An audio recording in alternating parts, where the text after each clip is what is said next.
આ જે શહેરી વિકાસ પ્લાનિંગ છે ક્યાંક ને ક્યાંક આ ખામીને લીધે તે કુદરત આપણી પર વધારે હાવી થઈ છે.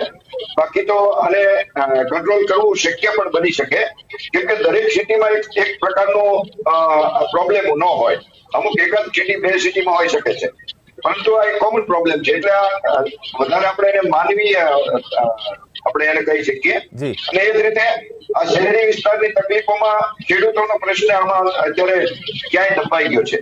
આ અતિવૃષ્ટિને લીધે ખેડૂતોને જે મોટી નુકસાન થશે અને ઘણું બધું નુકસાન થયું છે. અને આના પહેલા ભૂતકાળમાં પણ એમને વળતર નુકસાનીનું નથી મળ્યું. એટલે હવે આ નુકસાનીનું તો આચાર ક્યાંય કઈ રીતે રાખે. હવે કેન્દ્રમાં પણ આપણી સરકાર છે અને હમણાં જ આપણે વાત કરી સીએમ સાહેબે ટીપ આપી કે પીએમ સાહેબે ટીપ આપી, તો પછી હવે સારું એવું રાહત ફંડ રિલીફ ફંડ કેન્દ્રમાંથી ગુજરાત માટે મળે, ગુજરાતના ખેડૂતને નુકસાની કંઈક સરભર થાય એવા પ્રયાસ પણ આવનારા સમયમાં આવે.